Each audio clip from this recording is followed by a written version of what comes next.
I'm Stephen John Drew from the official GonnaGeek.com show, a weekly geek news podcast that is a part of the Gonna Geek Network, just like the show you're checking out now. Shows on the network are individually owned, and opinions expressed may not reflect others. Find other awesome geeky shows at GonnaGeekNetwork.com.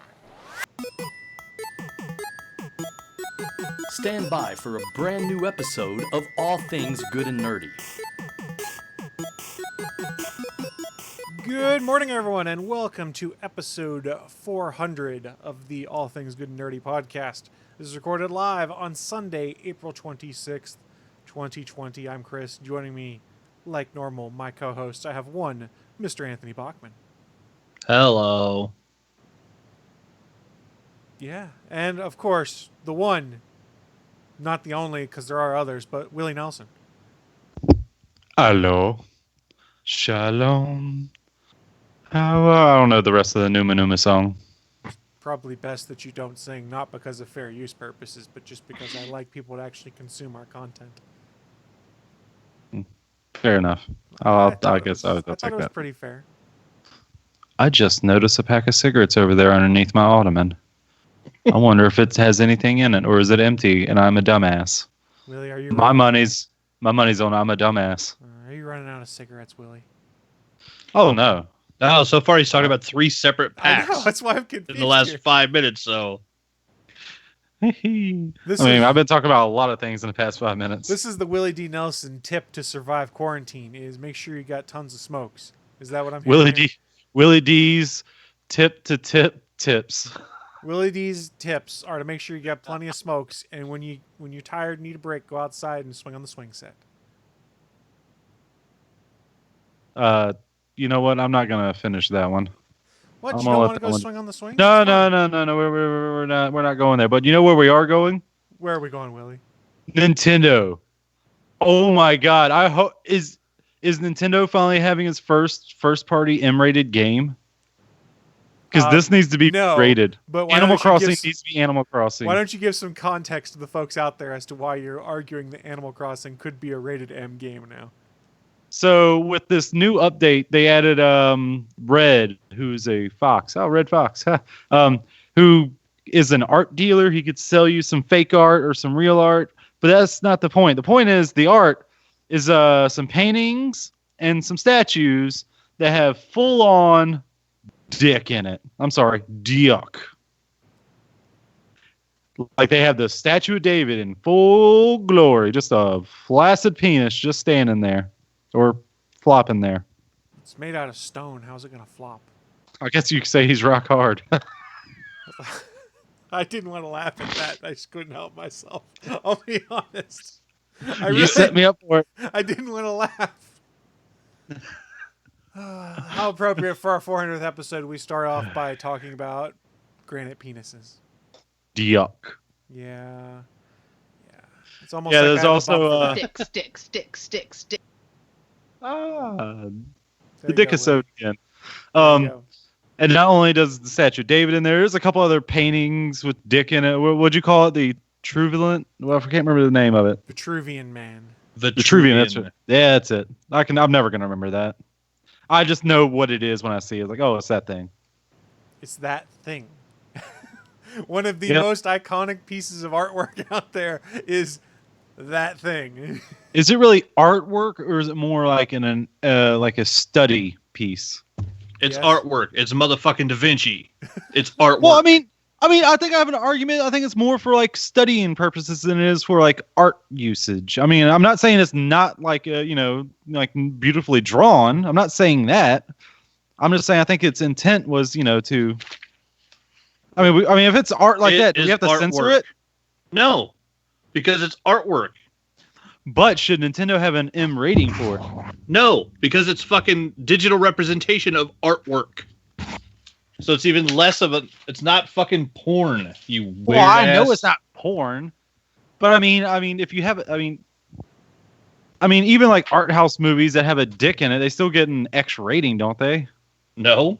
Or an R rating at least. R rating, yes. But I think there's an argument that can be made that since this is artwork, a transformative piece of art that is well known around the world, that people study in elementary, middle school, high school, things like that.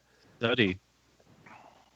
People study artwork. Yes, there is a whole study. Okay, of art I history. see what you mean. I got you. Yes. I got you.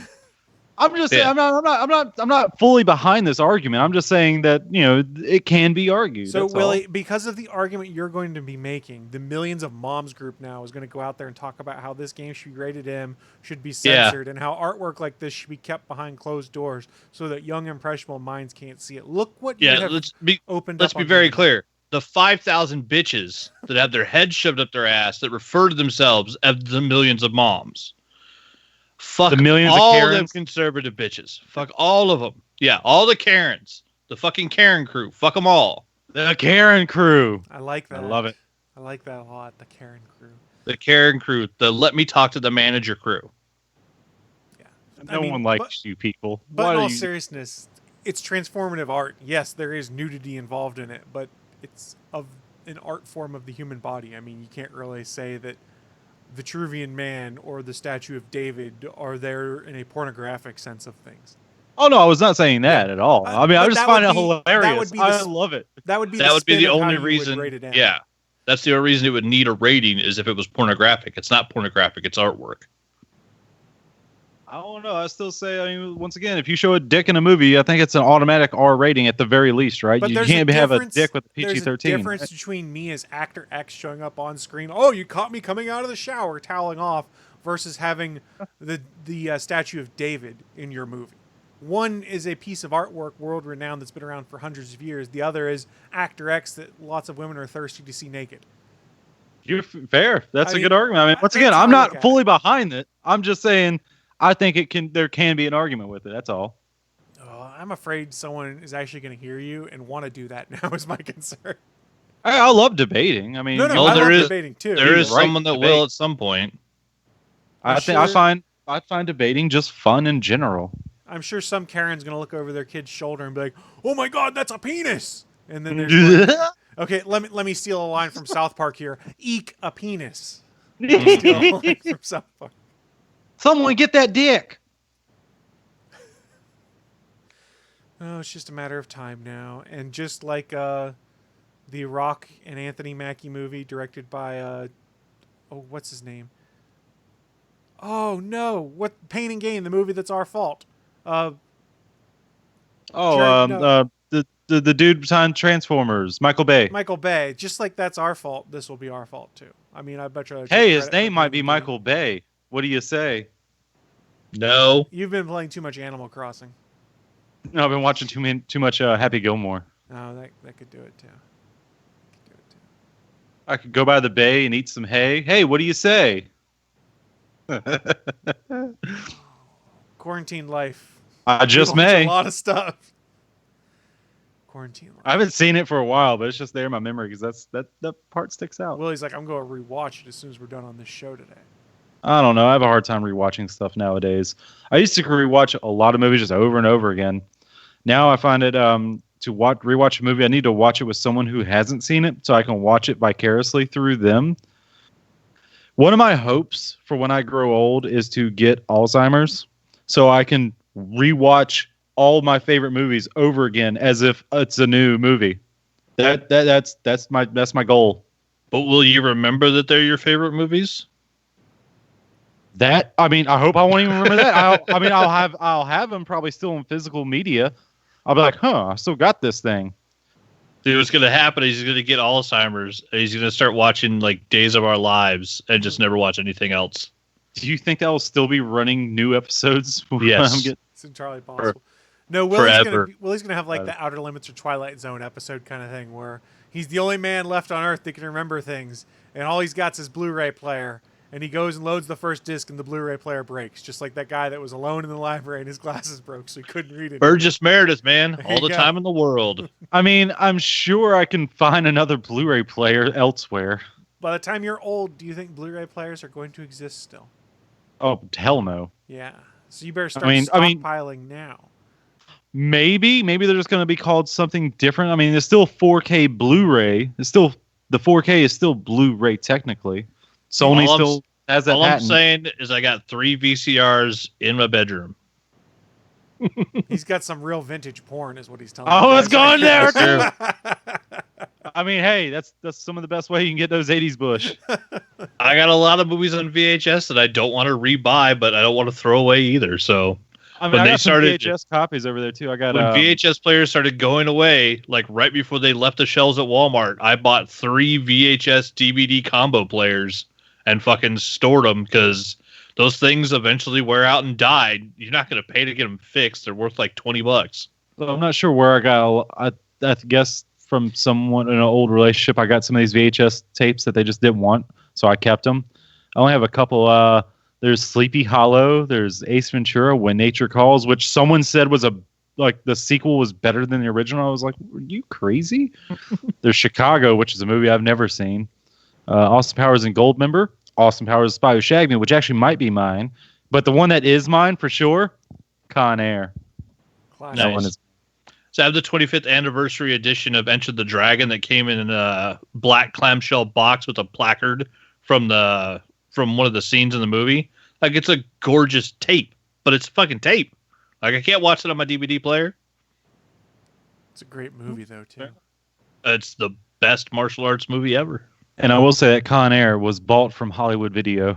Because it still has the sticker around that says Hollywood Video. We did buy it from it because it has the casing for it too. Now, The little Willie, sleeve. explain to the children who don't know what Hollywood Yeah, Video no shit. is. What Hollywood Video is? Isn't Hollywood Video still out there? I don't think so. I know Family Video is still out there, I believe. There's one Blockbuster left. I don't know if there's any Hollywood video stores remaining. No, I think didn't that one close? No, didn't that Blockbuster close down finally? No, there's one left. There were 3. There's It's one. not Alaska. I know. Yeah, there's I wasn't sure one. if it Yeah. closed down. Willie, Hollywood Video ceased operations in May 2010. Oh, fair enough. Oh, yep. So yeah, so What's that thing with af- Hollywood Video? Oh no, I there- gotta go look at it. once they started doing movies that you could rent, they were on VHS after the beta lost the wars, and mom and pop stores opened up across America. And then a giant conglomerate, bunch of assholes named Blockbuster, set up stores right next door to them to destroy them and take all their money. And so then all the mom and pop stores went away. And then Hollywood Video set up stores next to the Blockbusters to try to ruin them. And then Netflix came along and we all stopped renting movies anywhere. I think I watched a YouTube video a while back. They showed like there was like a commercial more like an infomercial for a VHS movie back in the 80s that cost $80 because that's how much VHS tapes cost back then. $80, and that's $80 in 80s money. Oh yeah, I remember talking to the mom and pops guys that actually ran the shop that I used to rent movies from when I was like 9 or 10. And they said like a new movie would come in on VHS and they would pay like $900 for the video for each video cassette. So they had to actually rent that thing out like 100 times to recoup the money they were spending I to don't think buy that ever it happened. and like license it. Yeah, not in most places. I mean, that's the whole model Yeah. for rentals anymore, is that was a ridiculously expensive price. Yep. So I'm seeing that went just better and better and better and better and better, and then saying nope. I mean, it's similar to Redbox was getting charged too much by some of the folks they wanted to put movies in the Redbox machines for, so they went and literally bought Disney movies off the shelves because Disney wouldn't sell Believe them and then put them in their machines and then went and sold the digital codes online that came with Is that those even Disney movies. legal? There was some kind of weird court case about it. I don't know if it's all been fleshed out yet. But weird side note, I did see if HollywoodVideo.com still exists. Evidently it does. Someone turned it into a blog that hasn't been updated since October 2014. I do know Nintendo had a big problem with Blockbuster and just rental stores. I do remember that back in like I the remember original something Nintendo about and that. Super Nintendo, I think too. Yeah. They had a big problem. I think they they kept them out, like they sued them and stuff like that. But I can't remember exactly fully what happened. Oh, this is going from just memory. Oh, movie rental store or rental stores. I can't even think of any that are around besides Redbox at this point in time. We don't even have any mom and pop. Family Video. There's a Family Video. I think they're still open. Let me Google that because now I'm just curious. Yeah, The last place we had in Boise was a Hastings, and that place went out of business. Because there's That like was a our last pizza movie place. rental place. Family Video, Just- the closest one for me is in Pittsburgh, so that would be about 90 minutes away to go to it. So, And Morning Draftsman, thanks for joining us again, man. happy 400, Draftsman. know, actually, no. I guess there probably is. I don't know. I'll bet you there's probably still one video store here in Idaho that I hate because they're hacks. Why are they hacks? They're hacking?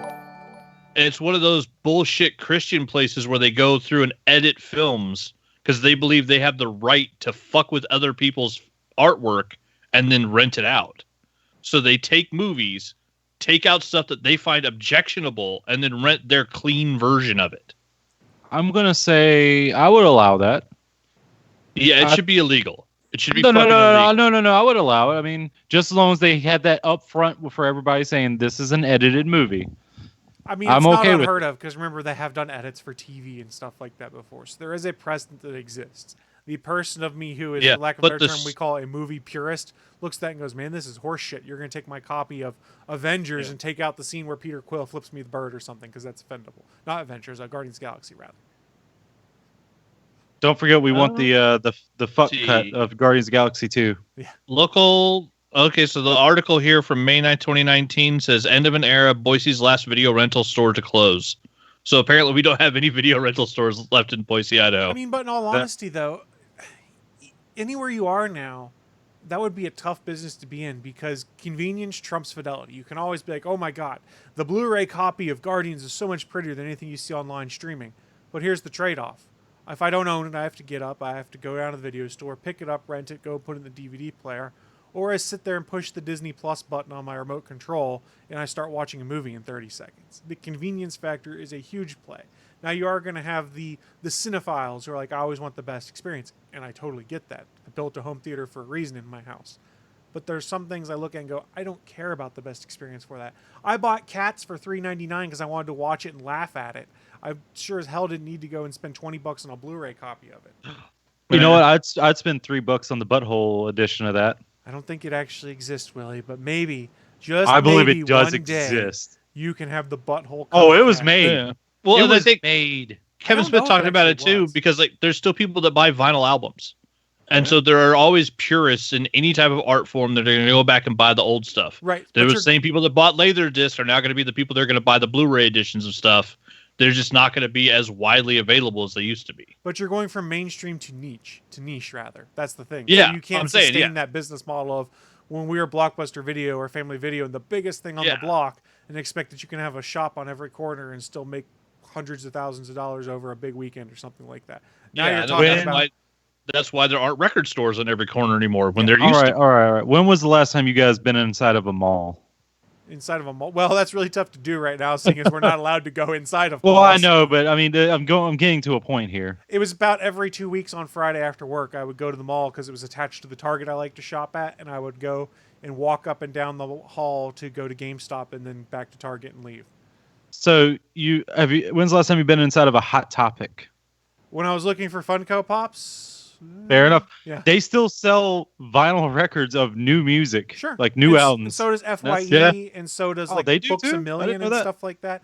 You can Books A still Million. find vinyl. So does Barnes and of new Noble. stuff. Yeah, Barnes and Didn't Noble. know that. I haven't been inside any of those But in a they've long all time. shifted it into, instead of being like a whole store dedicated to that, it's a small piece of the store where you can buy your record Yep. player and you can buy some newer stuff that's out on vinyl. And they have stuff, and it makes sense that you might want to hear on vinyl, like the Guardians of the Galaxy soundtracks, because it's a mix of older music. I got That would be an Spotify. awesome experience to do on vinyl. And yes, there's something to be said for the sound is better on vinyl, but again, I will make the whole statement. Is it? Convenience trumps fidelity. If I'm in my car and want to listen to the Guardians of the Galaxy soundtrack, I say, hey, G-word, play this, versus being like, oh, I better wait until I get home and God? pull out my record player. Yes, I call my digital Yeah. assistant God. God damn it. Yeah, no, it's just it'll be the niche thing because like people like me, I'm still gonna go buy the Blu-ray of whatever the next Marvel movie is that comes out because I have all the other ones. But honestly, I took like $9 worth of my Google, because I can say it because my phone's off. I took like $9 of my Google survey money, and I bought a digital copy of Bloodshot on YouTube because you know what? I'm not going to wait for the Blu-ray of Bloodshot. Yeah, And it was Was that the Vin $9. Diesel movie? Yeah, and it was $9. But at the same time, Was it worth it? when I saw that like The Hunt and Fantasy Island and all those came out, and like the rental cost is $20, kiss my ass. I'm not renting any of those movies until they're less than $5. So like, yeah, I get that none of us are going to the theater right now, but I'm not paying a movie theater price to sit at home and watch and rent a fucking digital copy of a movie. Not when I bought Bloodshot for $9, brand fucking new. Yeah, no, I totally get it. I have shifted to a lot of things, especially movies I may not care about rewatching in the best quality possible. I will just buy it digitally at this point in time because you can find good deals digitally, like, and especially with movies anywhere and stuff like that. You can make, oh, I'll buy this in the iTunes store, but since I don't have iTunes on, say, my Roku box, it doesn't matter because it plays on my Vudu app or something like that.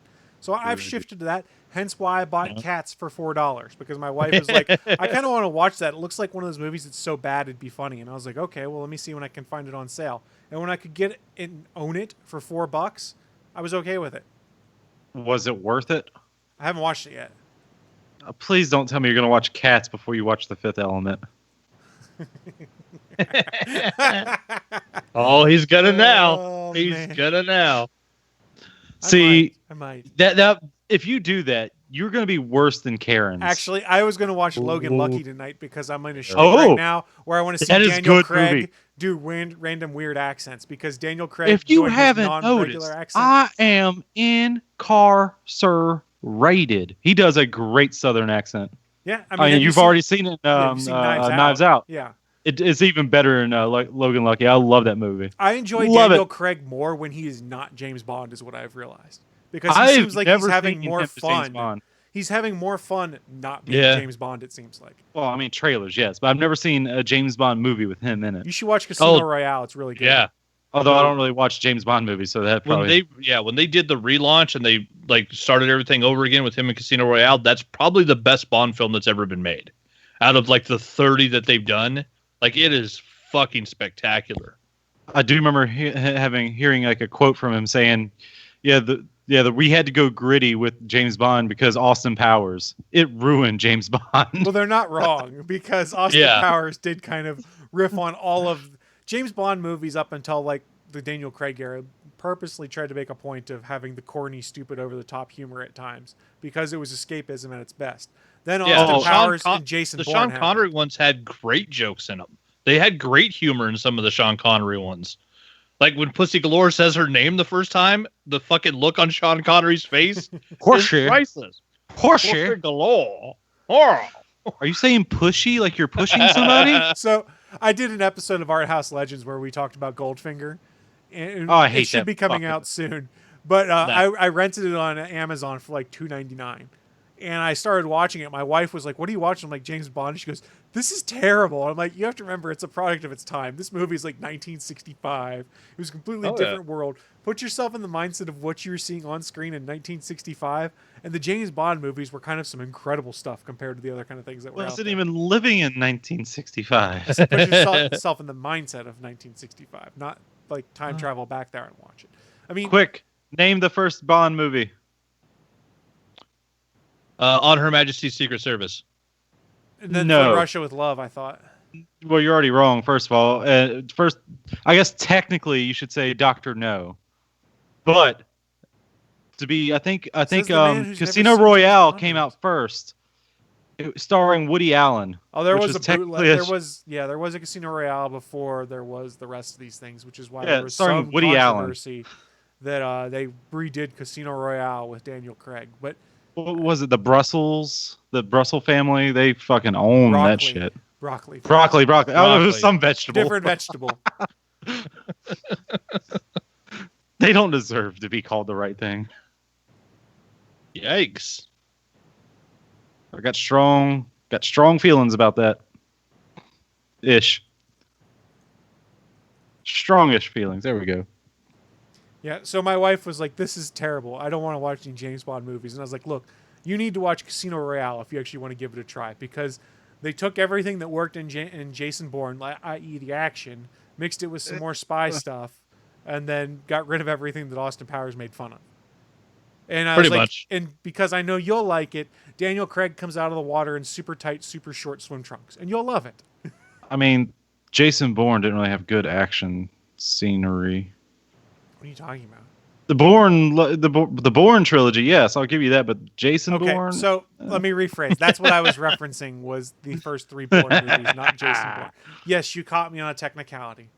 Yeah, that's what I do best. Well done. Thank you, sir. Yeah, Jason Bourne was not very good. Not very good. But probably better than Cats. Which Yeah, would be I'm pretty very sure all sad the if you watch that first. even like the 5th Jason Bourne movie that doesn't have Bourne in it at all. That's just Jeremy Renner getting the 4th. dumber. Like that's better than Cats. I thought it was the 4th one, wasn't it? And then Jason Bourne was the 5th one, right? I can't remember. Yeah, like it was 4th. Like it was. I've way never into seen the them, series. but I know the I've- legacy. I've seen all of them, and like they're hilarious. Yeah, because they did fucking Jeremy Renner's version of Flowers for Algernon as a Jason Bourne spy character. It was fucking weird. And Drasman's in the chat room talking about buying bootleg copies of stuff off pay-per-view in the 90s. That's how old some of us are, buying bootleg copies of movies at conventions and dirt malls. Or remember having God those damn. if you pushed the cable box or twisted the cable in just the right way, you'd get a scrambled version of the pay-per-view channel so you could kind of catch a wrestling pay-per-view. back when the remote control wasn't remote, it was actually wired to your television. It was this fucking big, and it had rows of switches that you clicked on for each channel, and then you had a tuner to the right. And so between up and down, you had like 120 different channels to switch to. And then if you use the tuner just right, or sometimes if you clicked on 2 of them at just the exact same moment, and then tuned it just right, you could watch the Playboy channel. Yep. Or I just wrestling watched pay-per-view or something weird like that. Yeah. Be able to sneak I did just through. watch an episode of the Goldbergs. It's one of the first, I think it was the 2nd or 3rd episode, might have been the 4th one, where they're all fighting with the controller and they accidentally hit it, and a porno channel comes in clear, like, and they had to turn it real fast, and they had to recreate how they did it. If you're a I child, think Friends did an episode of that too, where they got free porn somehow, and they're like, we can't turn it off because we don't know if it'll go away. Oh yeah, that gets a little sad. well, different era though. It used to be if you wanted to get porn, it wasn't as simple as just dial up the internet and write boobs Yep. in Google. And they had excess money, right? In Friends, they all had great jobs. Oh, yeah. So why didn't they just, I don't know, get a bunch of blank VHS tapes and record it? Because that's not the 'Cause- comedy. Yeah, and they also weren't that smart. Yeah.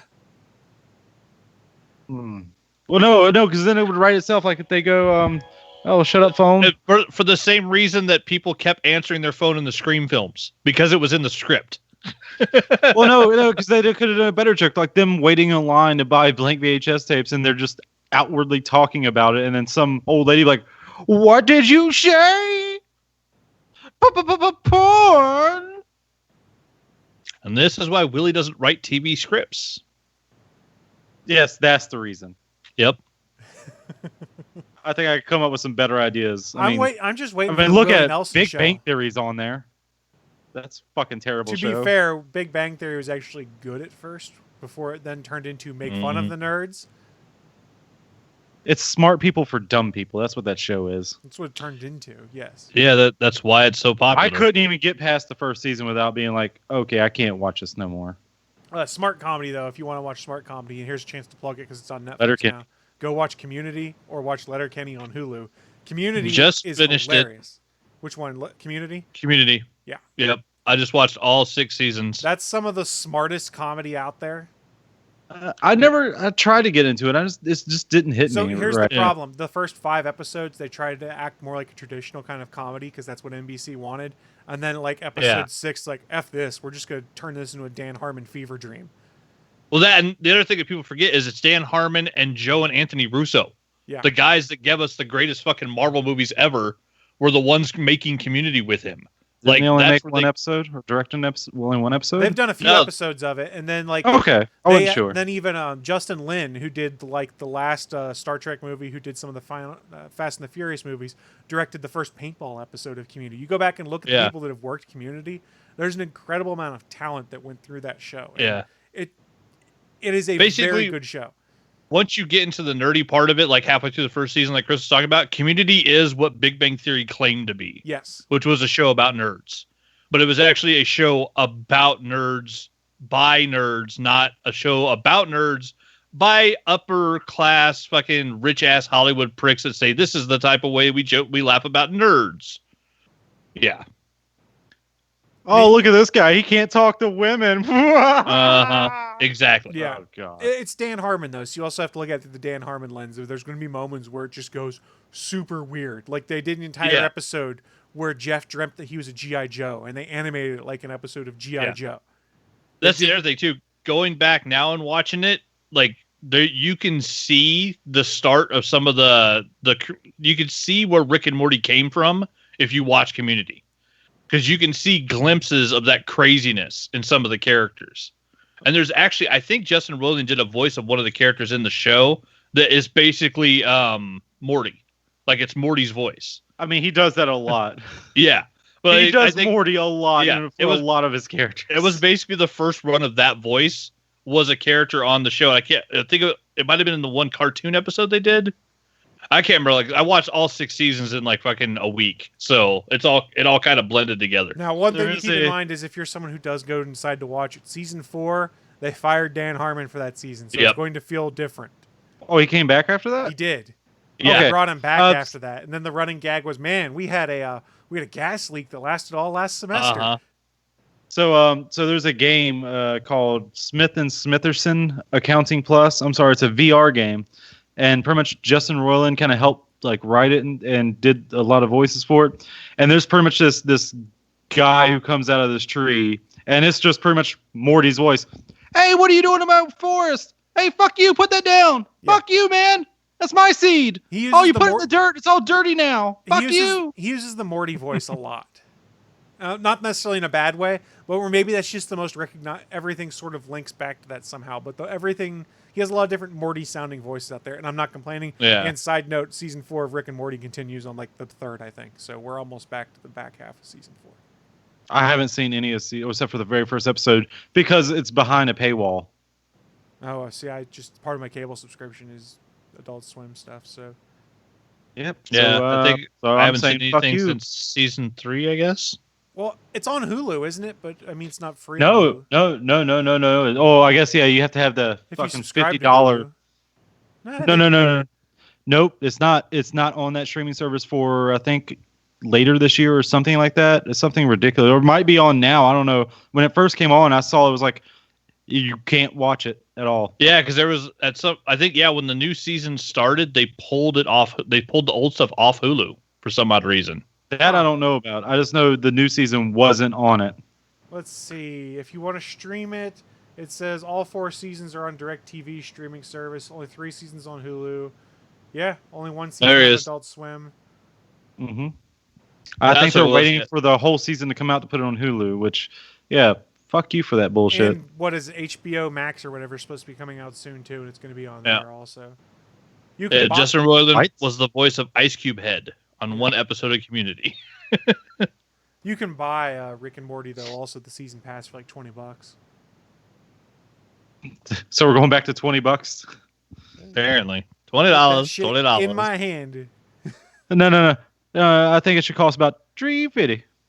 $20, little man. Put that shit in my hand. All right, Chris, that was $15.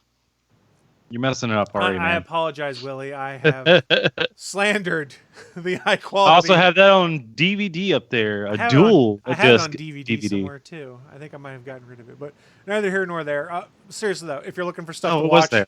Just talked about it. We'll add it as part of our Cabin Fever playlist that we haven't touched on. I probably won't get to this week. Community, watch the entire run. It's on Netflix. It's been spiking up the charts on like IMDb's ranking list lately and things that people are watching. So now everyone's like, maybe we'll get our movie. You're not getting your movie. The cast of Community is too busy to go and do other things. I don't think Donald Glover wants to come back and be Troy Barnes again. Does he hate that role or something? No, I think he just moved on. Is more of what fair it enough. was. He left before the show was over. They wrote now he's the he asked to be Prowler. written out and stuff like that.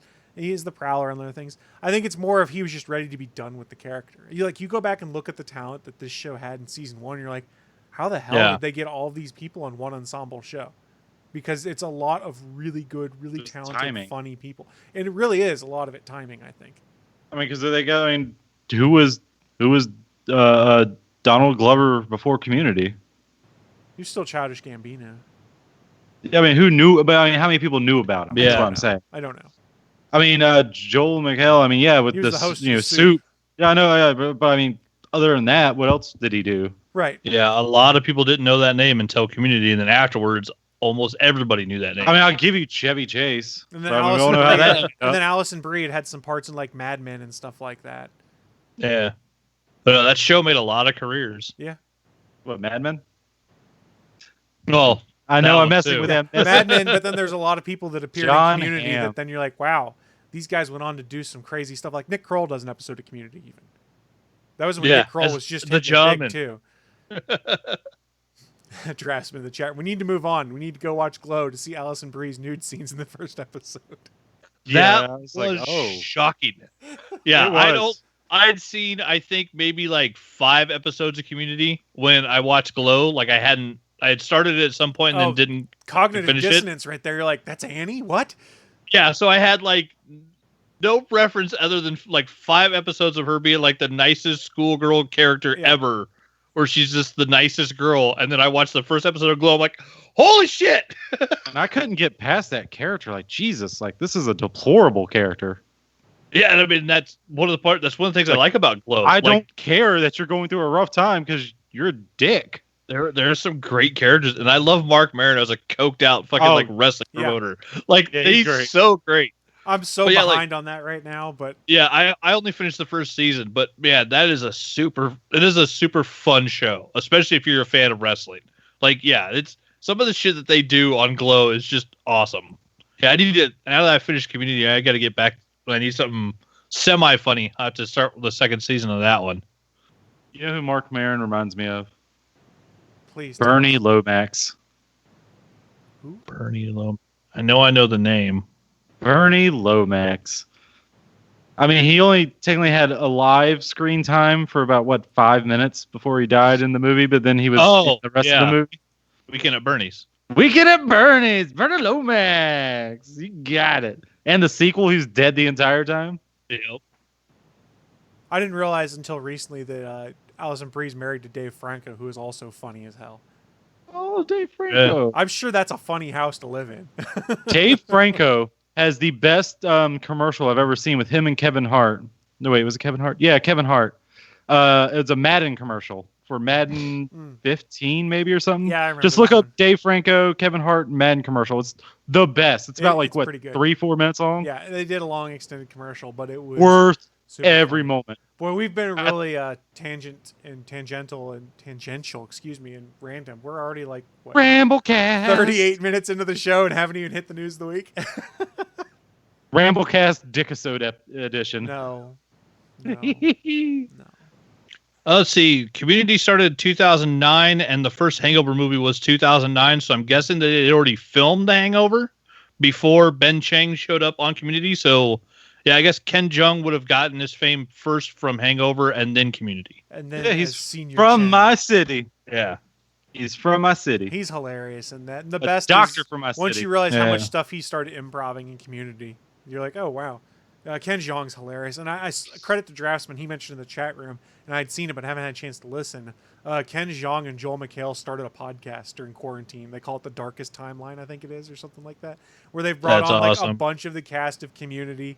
And I was like, with those two guys on there, I bet it's pretty funny. So I need to add it to my queue of things to listen to. It's just my problem is most of my podcast consumption was in the car, and I've been in my car twice in the last 2 weeks for less than 10 minutes total. And I will be in my car today for a total of 10 minutes. So yeah, it doesn't really lend itself to podcast listening. Yeah, I've been listening to podcasts as I play No Man's Sky. That would work. Because you can focus on the words of the podcast and not really have it impact Yep. the game, because No Man's Sky doesn't require your full attention at times. Nope. Not when you're just flying around and mining. Just like in friggin' Animal Crossing, when you're going around and going through the forest and knocking down trees. And speaking of Animal Crossing, Looking at Jick. we got a whole lot more to talk about here in just a second. Live from the ATGN studios on the internet, it's the news of the week.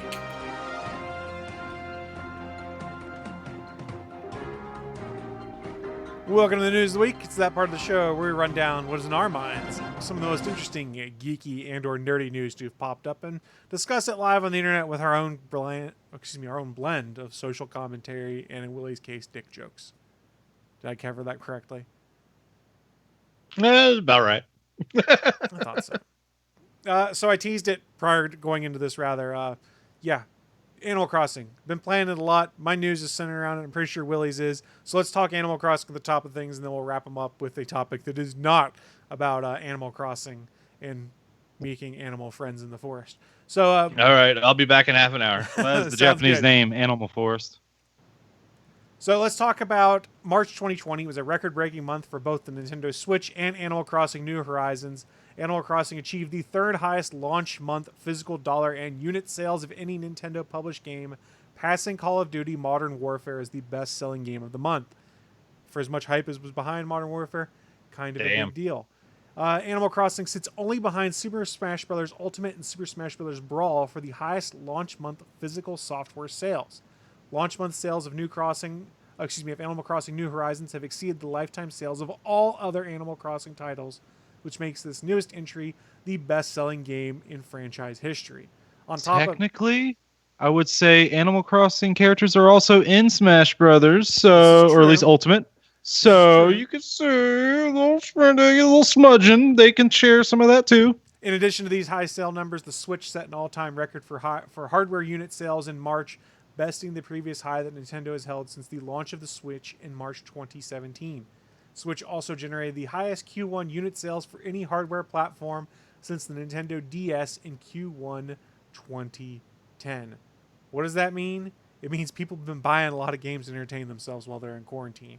And Animal Crossing, much like Tiger King on Netflix, just came out at the right time as part of what happened, is that a lot of folks went, man, I'm going to be stuck at home. This is a game that sounds like something I could put a lot of time into that's really not overly difficult to play, but you can sort of be a social experience as well. And it was just perfect timing, I think, as part of it. This is my first Animal Crossing game. I'd never played one. I picked it up on a whim digitally because everyone I knew was playing it. So, like, for instance, me, someone who didn't buy a physical copy, my copy is not referenced in those sales numbers. This was just on physical copies. So just imagine what word of mouth has done for folks like, man, the hell with this. I'm not going to Walmart. I'll just hit the buy button on my Nintendo Switch and download a digital copy. Willie, you have thoughts, it looks like. No, I just remembered a meme I saw.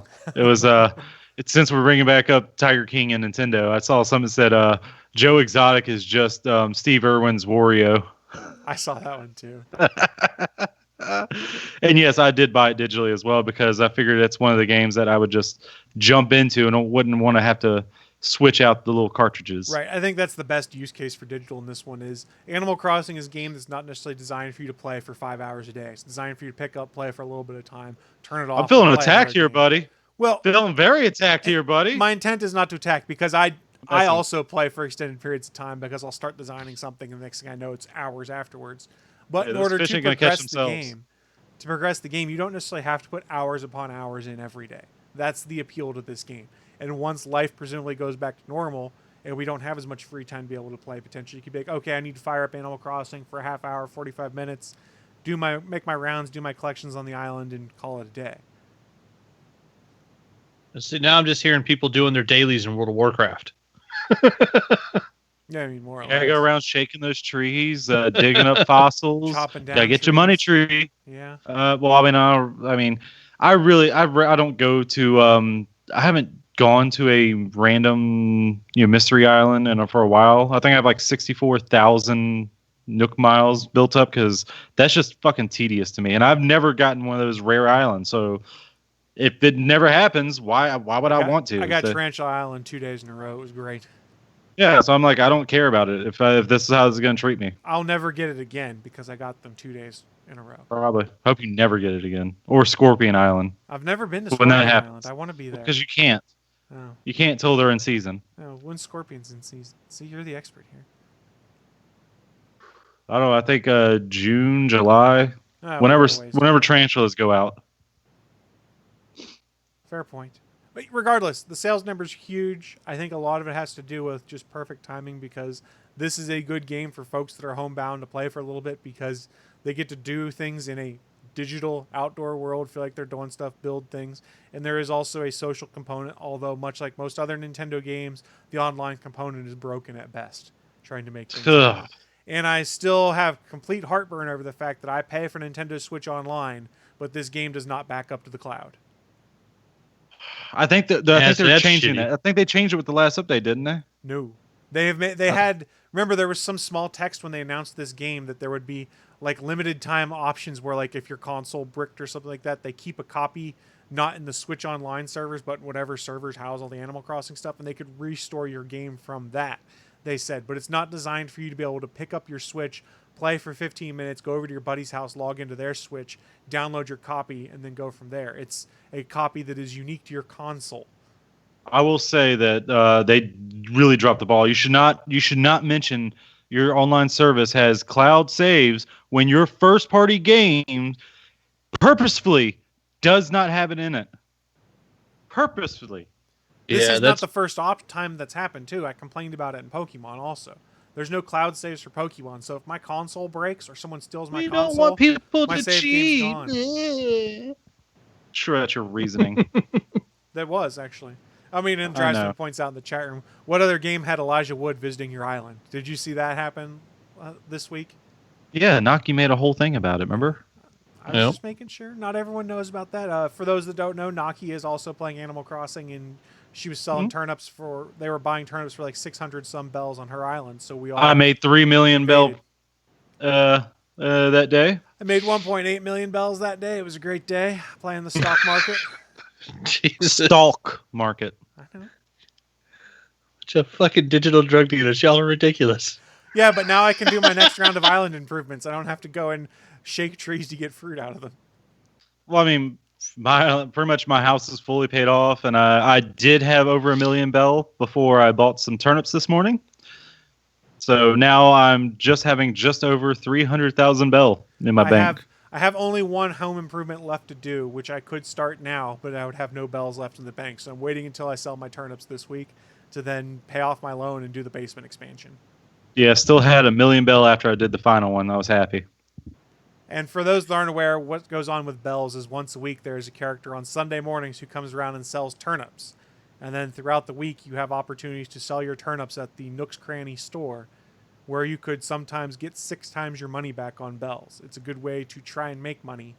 The problem is that if you want to go to someone else's island to sell bells, it's clunky at best, and there are some third-party websites that have tried to make it better, like turnip.exchange, but it's still the way Nintendo is implemented online. It's a pain in the butt. Anytime someone comes to your island, everyone who's on the island gets a loading screen and says, someone's coming to the island. So if you've got multiple people coming and going to your island, it's tough to get work done in between. Yep. Pretty much you're just sitting there waiting for that minute. Everyone's just sitting there waiting. Yeah. I think my question here, I just had this morning when I went to my friend's island. So you get messages when your friends go online, which means the game is already online. So why, when you have to go to someone's island and you say, oh, let me just connect you to the internet? Why? You're already connected to it. You see your internet because you tell me my friends are online. So why do you have to connect to it again? I'm confused. Why? They do some dumb shit. Because it's Nintendo and it's online, which means they did it wrong. It's Nintendo that likes to add extra steps to things. Like there's some quality of life changes they could make. Like when I go to craft something, I shouldn't have to step through 3 different lines of text before it lets me craft. I shouldn't have to read the same 3 lines of text every time I catch something fishing, even though I've caught 10,000 bass already. I shouldn't have to see, it's at least a C+, ha ha ha, and the puns associated with it. Some of this stuff should be tweaked with quality of life changes. It's Nintendo. They're not going to do it. Let's be honest here. Or like if you're on Tarantula Island or an island where there are tarantulas, every time you get stung, you shouldn't have to go through 3 paragraphs of text from the Dodo pilot before it lets you go back on your way again. Well, at least they don't have Mr. Rossetti there anymore. I guess you never played any of the previous ones, have you? No. Yeah, Mr. Rossetti was a mole that if you resetted your console, especially back in the very first one on GameCube, if you resetted your console before saving, it knew you did it. It still let you do it. It didn't save anything because auto-saving wasn't really a thing. Mr. Rossetti would come up and yell at you for, I don't know, 2 minutes at least, you have to go through all the texting, all the text bubbles and whatnot, and him just yelling at you saying, "Why did you do this?" Blah, blah, blah. I think I remember reading a story of like in Japan where someone's daughter was scared of Mr. Rossetti because she didn't even mean to reset the game. I think the power went out or something, and she was frightened by Mr. Rossetti because although that was kind of the point of it, to make people not reset the game. It's like when my PS4 scolds me for turning it off the wrong way when I'm like, the power bumped. I had no control over this. Sometimes my PS4 will just do that. It will just not turn off right, and when I try and turn it back on, I have to go up there and hold down the power button for it to reset. And it'll say, "Well, you should have turned off the PS4 the right way." I did. I said enter rest mode, and you didn't. Yeah. Neither here nor there, but Animal Crossing, lots of people playing it. Willie and I have been playing a lot. If you are playing, feel free to send us a message on Twitter or whatnot. You can come to our island and get some stuff. We got extras. I only want hate mail on Twitter, and I have yet to get any. I'm sorry, Willie. Any real hate mail. I'm sorry. I did get my first death threat on Reddit a while back. It was great. Yay! Yeah, I feel like I have become a part of the machine. What subreddit was it on? r/West Virginia. Oh, yeah. I remember. Yeah. I remember. I got a death threat there because of something I don't even know what was going on. I just got a death threat and called a faggot. It was great. Oh, I was like, wow, thanks, dude. We're going with the hard F word, huh? Yeah, that's the word they went with. I was like, what the hell? Well, fuck. It's more of some. I wasn't even the guy that banned him, but he was a total troll that was going in there disrupting things. So the moderation team banned him, so he just sent blanket hate mail out to the entire moderation team. It was quite entertaining. Quite entertaining. I had removed other comments of his, though, previously because they were ridiculous. Neither here nor there. We don't need to get into the hate mail and the death threats I got on Twitter. Yes, we do. Send me hate mail. Real hate mail. Well, Willie. Death threats. I don't mind it. You have your chance right now to get some of that hate mail and death threats as you describe your news to everyone. Well, fair enough. I don't think anyone has the balls to send me death threats because, I mean, no one's going to have the balls to actually fulfill it, but whatever. So with Animal Crossing, there's been a couple of myths and legends that have come out before, people started data mining the game. Some little tips and tricks like, oh, I think if we do this, this will happen. Like people thought there was what they called a fertile day for your money trees, where you could find a pattern to have your money trees grow more money. But it has been found out you only have a 30% chance of from when you put that money into the ground that it would be, getting more money. And it's just not worth it. I think by the end you'll get like less profit out of it. You will still profit, but if you just do the 10,000 bell, you'll get like 2 or 3 million more bell for like a year's worth of doing it over that year's time. So yeah, there's no such thing as fertile tree days for money trees. There was also where they thought you could go up to, was it Wilbur or Orville? Which one's behind the desk? Do you know, Chris? I do not know. Sorry. I think it's Wilbur that's behind the desk. Anyway, they would say if you go up to them and like clap at them, it will make them blush or anything. You might give a better chance of going to one of the more rare islands with your Nook Miles ticket. That is not true, but I mean, it still can't hurt, and you're making your digital animal friend blush a little bit and be happy. So there's nothing wrong. You can't really be wrong with that. And I did spread this around. I found like a flower breeding kind of picture, kind of showing off like with the best ways of doing it, like how to lay out the flowers. Turns out to breed the flowers is a lot more complicated than that. I mean, a lot more complicated. I mean, you can still get a lot of color variations by doing it, but to get the most rare kind of flower, which would probably be the hardest one, would be a blue rose.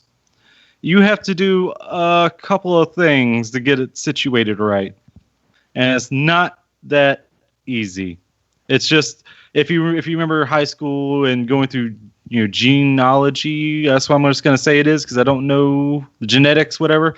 You have the, the recessive gene. Yeah, that's it right there. The recessive and dominant genes. It goes through all that, which is kind of ridiculous. There was myths on how to get villagers to move out. They just do it randomly. It's kind of just random. There's no way to actually get a villager to move out of your village. None of mine You have just kind of left yet. wait till it happens. There is someone went to something, and if you go time travel to a certain date, like you can always go back to that date, and one of your villagers will like be trying to move out on that date. Like that's kind of set. You can do it like that, but it's it's random which villager will happen to and all that, so it's not really worth it. And plus, don't time travel. I'm not judging you for time traveling, but I'm judging you. Well, I mean, the thing is, if you do time travel, be aware you also screw up your turnips potentially too. So you could be millions of bells out on turnips. And then my last myth here is how to upgrade the store. People were saying like, oh, you have to spend, if you spend 70,000 bell in the store, it'll upgrade. No, they found out. I think you have to spend, or you have to either in combination buy or sell 200,000 bell worth of items, fish, bugs, whatever, which is very easy to do because you're just trying to sell the most to get as much. Like it all adds up cumulatively. Yeah, that's right. Who cares? But and then you also have to have 30 days have had to pass from when the store actually opened up. And I think there's a third thing too, but it was so easy. Everything else was easy to do. I was just waiting for the 30 days to go past, and I now have my upgraded Nook store, and it's nice. It's very nice. They sell some cool stuff in there, but they sold me a nice refrigerator for 60,000 bell, and I was like, that's a ridiculous price. 60,000 bell, and there was something in there yesterday. What does it do for 60,000? I mean, I saw like a grandfather clock in one that was like 30,000, and I was like, who cares? What would you think a refrigerator would do? Oh, I know what it does in Animal Crossing, and it confuses the hell out of me why our fridge does that. So please, it lets you everyone in. It lets you change your outfits, just like my fishing cooler does too. Lets me change my outfits. The fishing cooler you got from the fishing day challenge thing, the fishing day, whatever it was called. Yeah, pretty much you don't get to store fish in it. No, you get to change your outfits from it. Yeah. I see the confusion on Bachman's face, and yes, I had that same confusion. Yeah, we all did. That makes no fucking sense. Well, now, in previous games, your stuff like that you could store items in, but now your house just has storage. You could just store things in, like it'll be like hidden behind things. You can access it whenever you go into your house. Unless you're crafting on the bench, you can't access it there. It has to be in your pocket, which is dumb as well. If you have a workbench inside your house, you should be able to access your storage and whatever's in your storage. Yes. But no. Yeah. And let us craft multiple things at once. Like, come on now. I should be able to craft 10 things of fish bait instead of having to craft one at a time. But that's the stuff they haven't thought through on this game. And when I'm putting paths down using the construction tool, it should give me a grid so I can see where I'm putting stuff so that I'm not accidentally erasing a path that I just put in there because my angle wasn't quite right. There's a lot of quality of life changes they can make to this game. And let me tell you, they had to know this. Yeah, it's really a pain in the ass when you're trying to make some intricate design and you accidentally aren't positioned in the right way because you can't tell and you erase part of it and you're like, son of a bitch. They had game testers. There's no excuse. Yeah. No excuse. That's all the myths I have. I'm still pissed off by it. And I'm so rich in bells right now. I'm not even selling my my bugs or fish anymore. I'm saving them till when CJ or Flick come in. You can give me some of those bells if you need to. I'll gladly take them off your hands. You still have a lot of bell. You probably have more bell in your bank than I do right now. I got 1.8 million bell, but I got 1.6 I got to spend on a house loan. So. My entire attic floor is covered in bell. Oh, and turnips. then some of my security room. Turnips. Sorry. And some of my security room. Yeah, my entire attic floor is covered in turnips right now. So I do have a room inside my house that is a bunch of security monitors. So and just one little stool, so I can watch all those motherfuckers and seeing what they're doing. I'm spying on you. Tell them about the room that's straight in the back of your house. Oh yeah, so I have a casting couch room in the back of my house with cameras and spotlights and a back box of tissues. Seats. I mean, you got to clean up afterward. Jesus. But I also have a rose bed back there too, so because that's nice. And I have a pimp suit now, so I'm living the dream. I mean, I'm Jesus now. What can Willie I say? is Jesus in game now. I have a pimp suit, so the pimp and Jesus need to hang out later. I mean, I did have my character Captain Alabastier. I did enjoy that for Did a you while. put the but, halo on over Jesus's head? I can't remember. Yeah, I Okay. got the Halo on now. You're good. Well, I don't know. I think I had to wait from when I showed you. I had to wait a day to order the Halo. Shout out to my friend Cassie. She let me pick up her Halo and put it back down so I can have it in my catalog. So that was nice. Dress in the chat room. Chris, I did not know you wanted to be a pimp. Only in video game context. Only in a video game context. I can tell you the story of when I was a makeshift pimp. What the hell is a makeshift pimp? It's a whole story with it. I don't know. I might save it for next week. Let's save that one for next week. That's just how Willie lives his life. I Willie live lives a the fucking makeshift weird pimp life, man. I think we've hit the bottom of people's attention span when it comes to us talking Animal Crossing. So let's throw things over to Anthony because I'm about 90% sure he's not going to talk about Animal Crossing. I'm Only 85% 90%. sure. I'm Only 85%. 85. Hey, y'all can go a little higher than that. Goddamn. No, I have some good news for hopefully maybe something to look forward to if we ever leave quarantine and shows start being produced again.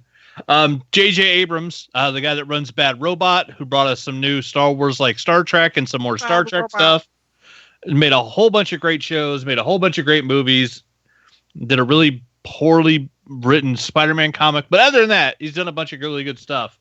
The huge deal that his company did, Bad Robot, was basically now they have a first look deal with HBO Max, and so they've been like he got paid some ungodly hundreds of millions of dollars or whatever. So basically, everything going forward from Bad Robot is going to go through is going to come out on the HBO Max streaming service once that comes out next month. And they released that they have 3 of the shows lined up, and it's going to be a Justice League Dark show, a spinoff of The Shining, and a show called Duster.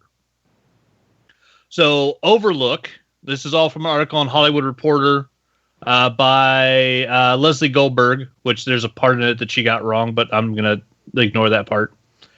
They're doing the Overlook show, which is going to be a 10-episode drama that apparently has already opened a mini writer's room, which I'm guessing at this point is just people on Skype or Zoom Hangouts talking because they're not actually getting together in rooms. We can all be pretty sure. But they're going to do an Overlook show that's about the actual hotel from The Shining and Dr. Sleep. And so the hotel itself will be like the main star. That's It'll cool. be something, along the lines of like a Castle Rock thing where it is Stephen King, but it isn't because it's from that universe, but it's not necessarily going to be based on any of his stories. But yeah, so we're going to get to learn more about the Overlook Hotel, which who the fuck doesn't want that? That hotel is awesome and crazy shit has happened there. And there's a lot of characters that can dig into if you look at, like, just think about the fact that, like, even the caretaker that you learn about in the first movie, he talks about how, like, he killed his family. So we know there's been multiple murders there for decades. So yeah, like, they could do all sorts of stuff. So we're going to get 10 episodes of that. Duster will be co-written by Abrams and LaToya Morgan from The Walking Dead Parenthood. Was conceived by the former, set in the 1970s Southwest, and revolves around the life of a gutsy getaway driver for a growing crime syndicate who goes from awful to wildly stupid, dangerously awful. So basically a crazy-ass driver series, which set in the 70s in the Southwest. Like, that could be cool. Yeah, Overlook, it's going to be Castle Rock style. So, that was just going to be awesome. Oh, yeah, this is live. The third show is an untitled drama based on the characters in the so-called Justice League Dark universe. It's not so-called, and it's not a universe. So the person that wrote this article doesn't read comic books and has no fucking clue what she's talking about. The Justice League Dark are the characters that deal with dark magic in the Justice League in the DC universe. They're not in their own fucking separate universe. They're actual just regular DC characters, but they all have some connection to dark magic. So you got Swamp Thing, you got John Constantine, you got Zatanna, you got all these characters that deal with crazy-ass dark magic shit. They already did a Justice League Dark cartoon movie. Is Matt For people Ryan who could gonna kill be- Superman. I don't know if Matt Ryan's going to be doing the voice of Constantine, but I can't believe that he's not. Yeah. Because he just did it for the movie. He's the only actor that's carried over from multiple networks from a canceled show and brought the same character from the canceled show to a new show. Like, the man is Constantine. Like, he fucking nails it. And so, yeah, I have a feeling like, I mean, he's still doing Legends of Tomorrow, so I would assume he's going to be in it. But yeah, so we've got, those are the one. Oh, they also mentioned Deadman as a possible character. They were looking at, there was apparently going to be a big screen views a while ago with a Doug Liman, Guillermo del Toro that kept falling through and kept like getting started, canceled, you know, like some unknown Flash movie that I don't think we're ever going to see. But yeah, so it looks like JJ Abrams' company is actually going to give us a new version of the Justice League Dark that will be one of the streaming shows added to from the Bad Robot library that'll be added to HBO Max. And yeah, it's like those three shows, like that's some good shit. It's coming to HBO Max, but not the DC Universe streaming service, or did they finally kill that and fold it in? Because I can't keep track, because it seemed like 6,000 different things might be happening to that service. Yeah, there's lots of talk about HBO Max folding in the majority of the DC IP, but I don't think there's been an actual like flat out statement from DC about what's going to happen to the DC Universe Online. Because they literally started their own streaming service, and then Apple fucking bought HBO and everything else, and DC Time Warner. No. Apple didn't buy HBO. What? Who was it that's doing the HBO Max? Who's the head company? Time Warner. Okay, so Time Warner. So yeah, then they decide, okay, we have all of our DC IP on its own app. Let's go make another app. Yeah. And then instead of calling it the Time Warner app, or calling it fucking Bugs, or calling it anything that has anything to do with the main company, we're going to call it HBO Max, because that in no way at all tells you what's going to be on the streaming service. Right. That's going to include every episode of Friends and Big Bang Theory, which a bunch of people are going to want to watch it just because of those. But the title fucking tells you nothing. So once again, nobody shoots themselves in the foot like DC. They can do it better than anybody. So yeah, but we are going to get more shows. It's going to be a new $15 streaming service a month if people are willing to fucking pony up for it. More Doom Patrol, please. But yeah, that's the question. If HBO Max does well, do the shows on the DC Universe Online get an influx of money and production, and do those shows continue? Do those shows get canceled and moved over to the HBO Max streaming service? I think that you're going to see the HBO Max service consume the DC one, because it's already going to have all those shows on it from the way they talked about it. So why don't you just fold it in, shut down that service? Because really the only difference between those two services right now is you get access to digital comics, I think, with the DC Universe app.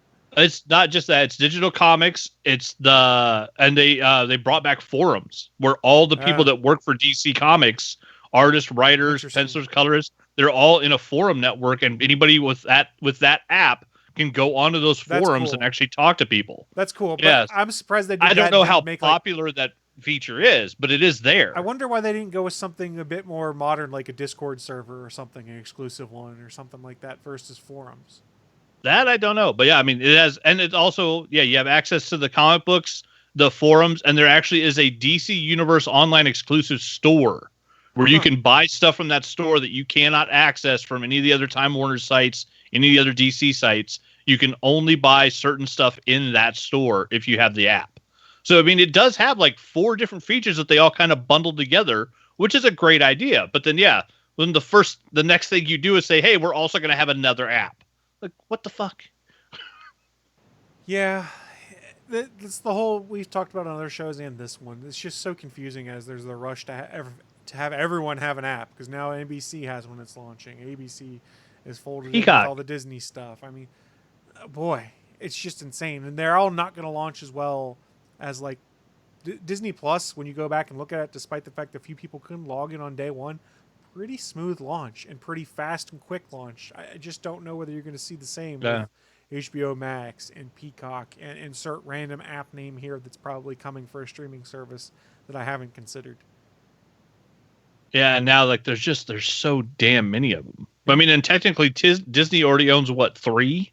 Disney has Hulu, I think they bought it out completely. I think they have Hulu, Disney Plus, and Don't they have the other one for ESPN? oh Well, yeah, I thought Fox it had ESPN its own. or ESPN Yeah. Now or whatever. Well, I think Yeah. with Hulu, I think they just own the majority of that. I I thought they believe bought them out. I can't remember. because it was like the three. I know they have a. ABC, which was Disney, Fox, Yeah. and I not think buying the CBS, Fox- NBC If I remember correctly, buying the Fox share give them a 60% stake Yeah. in Hulu. or 66, whatever. Because I think Yeah, it was a I- three. Like NBC, was there too. Yeah, because I think I think Disney's like a 2/3 shareholder now on Hulu. I don't You are know if they ended correct. up buying them out fully. So as of April 15th, 2019, Hulu is owned by Hulu LLC, a joint venture of Disney and Comcast. Disney now has 67% ownership of Hulu, which it There you go. gained through the Fox acquisition. Comcast has a 33% stake. Yeah, so they own 2/3 of Hulu, and so that's why you got stuff that's owned by Disney, and apparently that's where a lot of the Wait. FXX shows are going to go. May 14th, 2019, Disney is taking full control of Hulu on CNN. Comcast agreed to sell its ownership stake in the streaming video service to Disney. The sale won't happen for another few months, so Disney has full control of Hulu now, it would appear. So yeah, so Hulu will be everything in their catalog that's not kid friendly, So all the and FX Disney content. Plus, yeah, all the FX and FFX content, and then everything that is kid friendly will go on Disney Plus. Right. I And it- think you Which, have to at have least an extra that- subscription At to least get that FX. break makes a difference. No, you don't, because we have a regular Hulu subscription, and what Okay. we do in the shadows, I record on FX on YouTube TV, but we watch it on Hulu, so we don't have to fast forward through commercials. Okay, And okay. They've been making a big point, Okay. like all the advertisements on FX for different cartoons and the more adult-oriented stuff. They keep saying at the bottom, next day FX on Hulu, Yeah. stuff like And that. actually, it's a good. Hulu's actually pretty nice for watching anime too. Not gonna lie. Mhm. My Hero Academia. It was it might have been like day and date maybe when I it think or so. next day. HBO is getting a lot of anime too for the HBO Max service. It sounds like. So People if love is your anime. jam- If anime is your jam, you need to do your research to figure out which streaming services you need to have, and because I don't know enough to be able to point anyone in the right direction. I'll be pretty sure that anybody that's a real anime fan's already watching Crunchyroll, and they're not worried about these other streaming services. Right, but they have things that Crunchyroll doesn't have. They signed Yeah. exclusivity agreements to get things that Crunchyroll doesn't. So that's more of what's going on. Yeah, they'll find them. Yeah, Like I'm My sure. Hero Academia. Yeah. I think I watched the first episode of that, and it's just like One Punch Man. Like none of those have grabbed me. Like What got me? Oh, One Punch Man's great. I have the first season on Blu-ray, but I will say, what got me to watch My Hero Academia is someone said it's pretty much an anime version of my favorite Disney movie, Sky High, and that's what got me. I love Mhm. that movie. Yeah, it's my I- favorite Disney movie, I love I that do movie. love that movie. even over the So Marvel good. movies. Yeah, no. Sky High. You got. I mean, you got can Kurt stand alone Russell. on that hillside. I'm You not got standing you got with some you. people from Kids in the Hall. What are you kidding me? You have Bruce Campbell. Fuck off with your bullshit. Bruce Campbell's going to be in the new Doctor Strange, though. Come on, you know it as well as I do. With Sam Raimi directing, Bruce Campbell's going to appear in the new Doctor Strange. That's an unknown as of right now. Oh, please. He was. When's the last Bruce time? Campbell Wait. was not in Drag Me to Hell. He's Okay. not in everything he That's does. fair. That's fair. But the precedent has already been established. He appears. I in mean, I'm hoping. most of his I'm properties. hoping he is. Yeah. I am hoping he is. Don't take me saying I don't want him in it. No, I want him to be in it. I just don't know. It's an unknown as of right now. Oh my god. What if Bruce Campbell shows up as Mark Spector? I don't know who that is. So I don't think yay, that's the let's route do they're that. going to go. Because I still want. Bruce- No. Oh. I mean, I want Keanu Reeves as Mark Spector, but I'm just trying to think of other incidental characters that could appear in a Doctor Strange movie that people wouldn't like. It wouldn't ruin storylines, but man, that would be a cool one. Well, Yeah. it's a Bruce Campbell multiverse could be a movie, right? fun Mark Spector. It is a multiverse. So here's what's going to happen. They're going to multiverse into the Spider-Man the movie game, or Spider-Man 2 the movie game, and Bruce Campbell's going to be the narrator again. The tutorial narrator. That's what's going to happen. Well, there you go. There are a lot of people that are like, ooh, talking about a multiverse. I wonder if we get Tobey Maguire to show up as Spider-Man. I'm like, no, you won't, because Sony owns those rights. And I doubt Yeah. Marvel's going to want to do that. Now they could have I Tobey mean- Maguire show up as some dude that looks like Peter Parker but isn't, and probably get away with it. I mean, they could do it if they do the live action into the Spider-Verse. I want that really badly too. They could have Andrew Garfield back too. If they're dealing with a multiverse, though, I would still love to have seen a Bruce Campbell version of Mysterio. I thought that could have been really cool. Not to say Jake Gyllenhaal's Mysterio wasn't good, because I really did enjoy it. This is not me being like, should have been Bruce Campbell. I just always thought that a Bruce Campbell one would be good. That was the best thing they could have possibly done with Mysterio, to be honest. Yeah, the update for Mysterio was fantastic. But yeah, a Bruce Campbell Mysterio would also be really cool because he could play off that, like, but that would be like, that version of Bruce Campbell as Mysterio would be the one that was a special effects artist in the 80s and is like 30 years out of date and is like the washed up old Hollywood stuntman. Like, and so that version would work really good because it wouldn't have to be the updated Mysterio. It would be like Spider-Man 2, the movie game again, where the second time you fight Mysterio, he's just robbing a convenience store. You go in there, and his health bar goes whoop, whoop, whoop, whoop. And you go over there, like, oh, I'm not. And I remember the first time I was like, oh man, this is gonna be so hard. I punch him once, and whoop, whoop. Yeah, I was gonna say, because I was trying to remember. They're all gone. Like, oh. I was like, I remember that fight. You punch him one time, and he's down because it's just a dude in a bowl. But right before the fight, like he has like 4 or 5 health bars that fill in with different colors. I'm like, oh shit. Yeah, it's like, oh, this is gonna be a fight that takes an hour, and then you punch him once, and he just drops. So, before we wrap up the show, question in the chat room from Drasby said, "Who could play the middle-aged Spider-Man?" And I said, "Tobey Maguire could at this point." Yeah, Tobey Maguire. He was middle-aged Spider-Man when he played Spider-Man. What are you talking about? He was 42 and acted like he was in high school. Was he really that old? I mean, no, but he fucking looked it. I thought he was in we his can 30s. we could also get someone who's just in the advanced suit, the Spider-Man suit, and just have the same voice actor voice him. He doesn't ever have to show his face or anything. Oh, if he just stays in the suit. Mm-hmm. And we also could have the animated cartoon series. Get that guy back. They just don't ever have to show their face. Which one? There's been 9 Spider-Man cartoons. The best one. Don't you dare. You mean Spider-Man is Amazing Friends? Gotcha. Oh, you mean Spectacular Spider-Man? That's where you're going with the best Amazing one? Friends. That's where you're going? Yeah. That's Go back to the hill 80s. Go back to the 80s, children. On that hill. Going back to the 80s, children. Back when they had like pop-up science consoles that came out of the floor in their condo that had no point at all. And they had a weird dog that hung out with them all the time. Patrick Swayze's ghost will inherit my body, and I will throat grab you. Don't you dare. Don't you dare. Spider-Man's Amazing Friends is the best. Where the X-Mansion is a house that's in the middle of Manhattan with just a giant cement wall around it for some damn reason. Well, and if we're going there, the 60s show was the 60s cartoon show was the best one. If we're going that far, if you're going to say an argument. So many memes. No, you pointed. So many memes would come from it. It even showed up in the fucking Into the Spider-Verse. I'm not denying nothing, Drasman. You know I love Firestar. Spider-Man she's an original new warrior. No, you didn't. Motherfucking Firestar was an amazing friend. She was a new warrior. She was an Avenger and a fucking X-Man.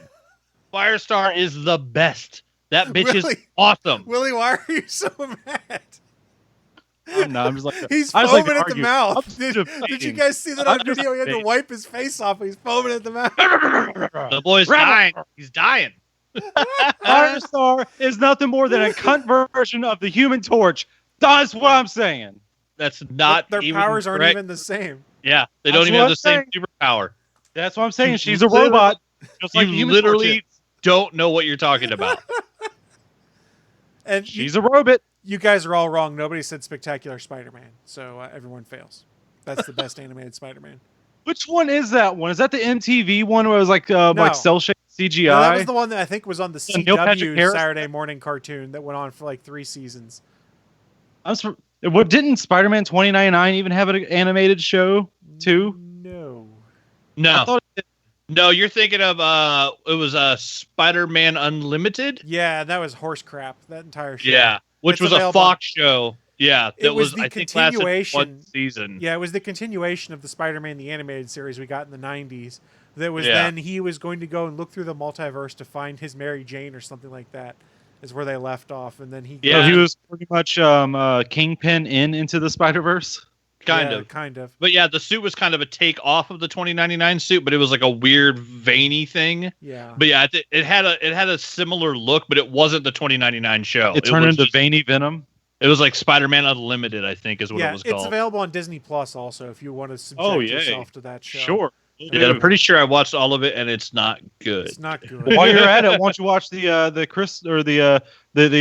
Christmas special, Star Wars. It's not available anywhere technically. Hey, It's Willie, on YouTube. Willie, you got a fan. Mr. Orange 9486 says Willie D is the best Thank you.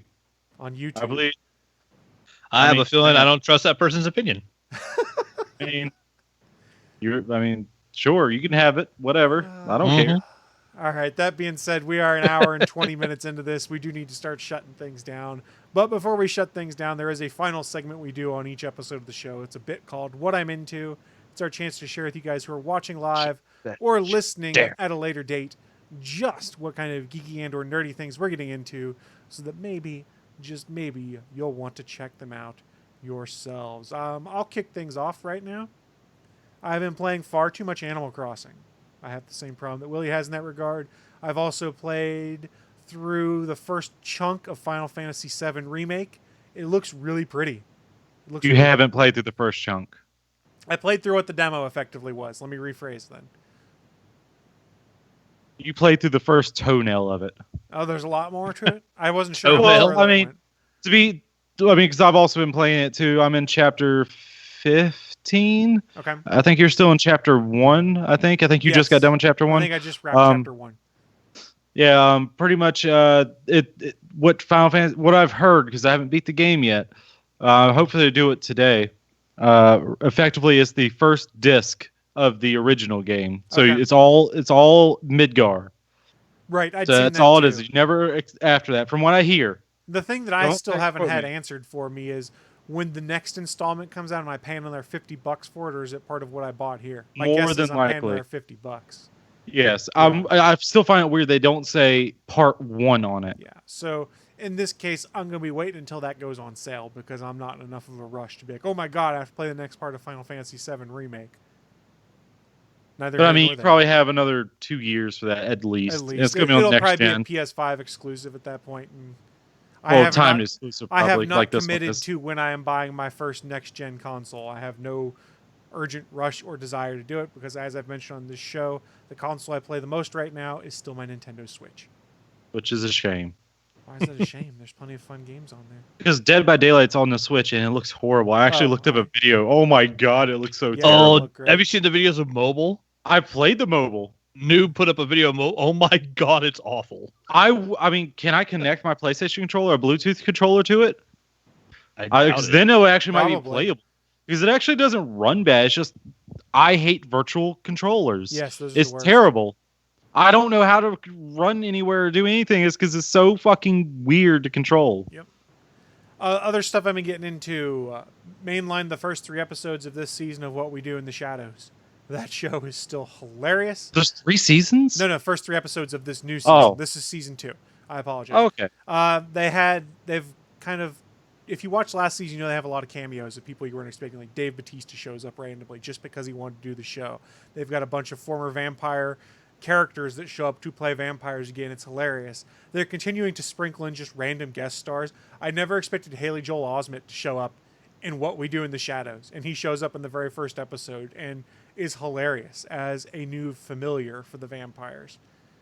This Nice. show is hilarious. It's one of the best things on TV right now, and I cannot wait to see how this season unfolds because it's just a ton of fun. Craig Robinson was in this last episode, for instance. Like, hey, another voice and face I recognize. They're just all sorts of people are reappearing in this show that you've seen in other things. I will say I probably like the show more than the movie. And they are linked, actually, you find out in season 1, because the 3 vampires from the movie show up in the show. Nice. It's great. So Taika Waititi reprises his role as a vampire on TV. That dude is so fucking talented. I wish I was as talented as Taika Waititi, and I also wish I had as much fun in life as he seems to have. I don't think anybody has as much fun in life as Taika Waititi I mean, does. I will fully admit I am a recent convert to being a Taika Waititi fan once I found out about some of the stuff he'd watched or he'd made and started watching it. But like, anytime I see him posting something on social media or sharing stuff online, he seems like he's having the time of his life. So super excited to see any stuff he does. He's going to be sitting in on the May 4th on Star Wars Day, they're releasing on Disney Plus an 8-part behind-the-scenes series on The Mandalorian because they've realized the only thing that people are going to watch is Mandalorian content on Disney Plus right now.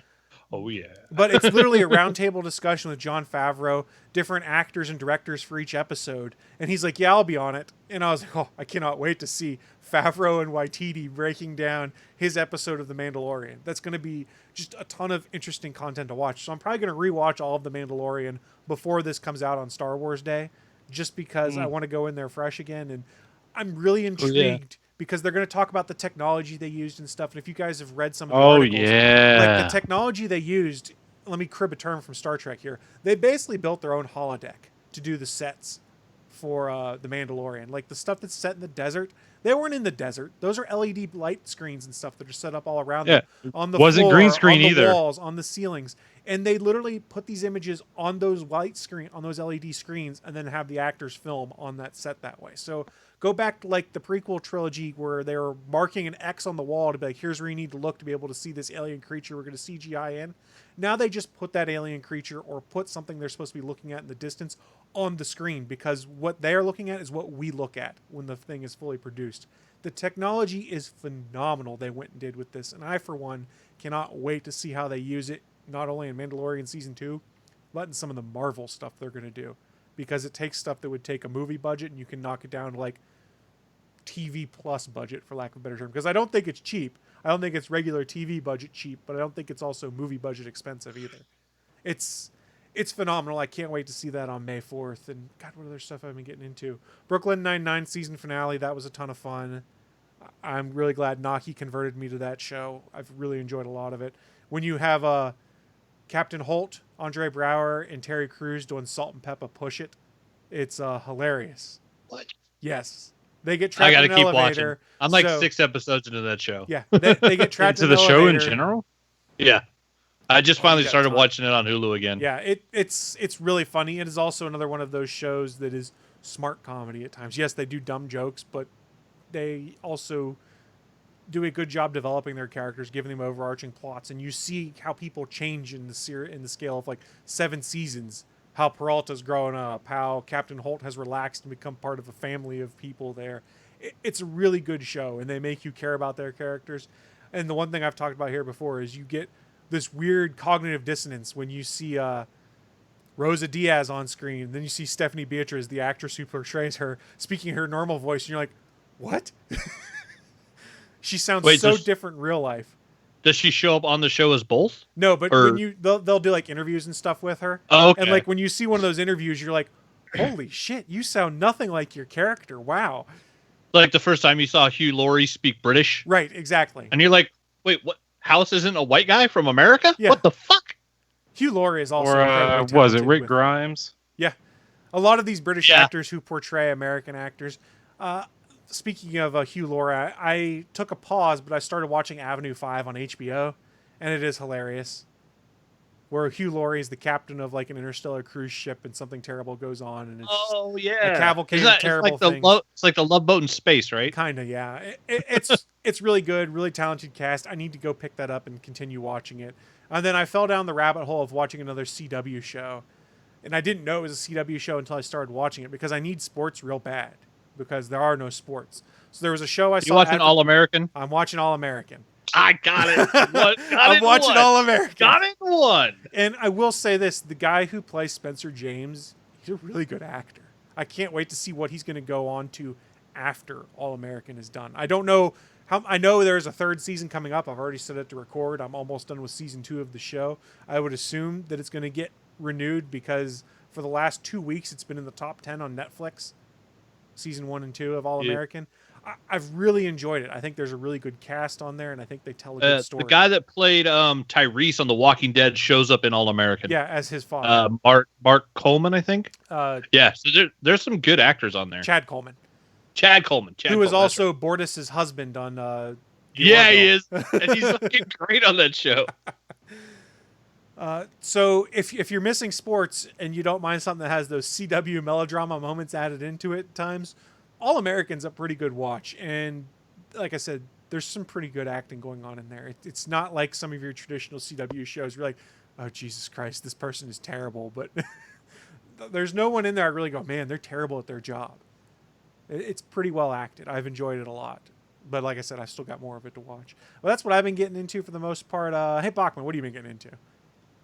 Speaking of the CW, I've watched 2 episodes of The Flash this week and Legends of Tomorrow because those shows had, special effects that had to be done. So the work that they already had in the can is now being broadcast. So I think we've got like 2 more weeks of The Flash. I'm trying to remember.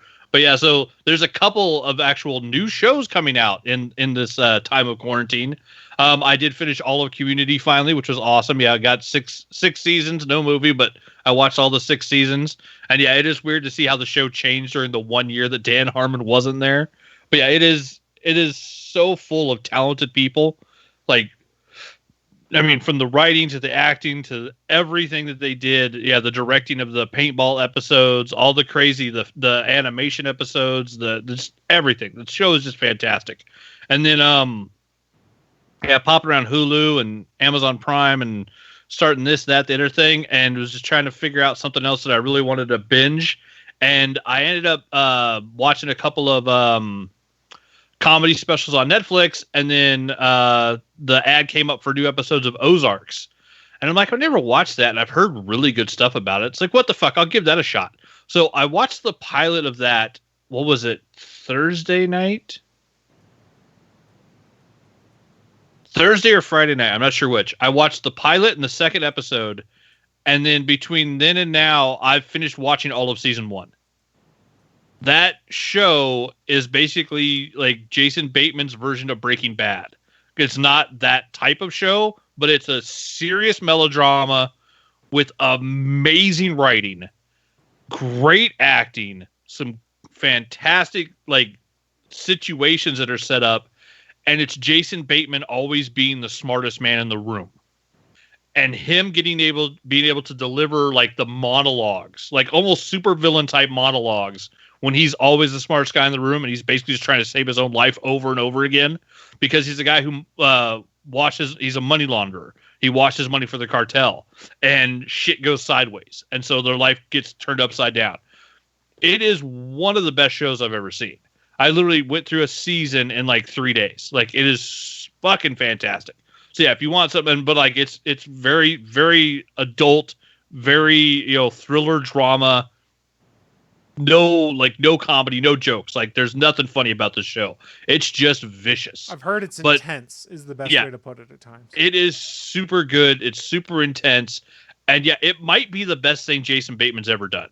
Like, it is that good.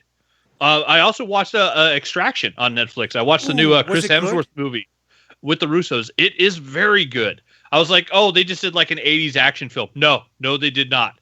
It is the fucking Russos doing their Captain America shit with Chris Hemsworth as a mercenary. And it starts off telling you one story and it kind of changes along the way. And honestly, Chris Hemsworth gets to have a couple like touching moments while also doing some amazingly fucking mean fight choreography. Nice. There's a scene where he takes out like 8 dudes in a room and they all die so bad. Nice. They all die in ways nobody wants to die. And it is fucking good. So my question is, how does it stack up to Men in Black International? I haven't seen that yet. So no one has. I have bought it, but I haven't watched it yet. Because I kind of figured Tessa you hadn't watched Thompson either. and Chris Hemsworth, I kind of want to watch that. Once again, if you watch that before Fifth Element, you're a Karen. You're worse than a Karen. I'm going to do gonna it just give to him F with you now. yeah, gonna give him this list of stuff he has to watch first. Also, I've been getting into giving myself a haircut. I kind of figured.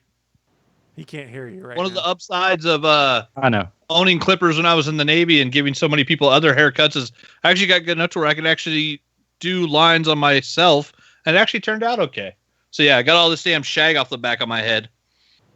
So yeah, but I can keep the beard, but I can't have the beard and all the hair. It's too warm. It's just too much fucking hair.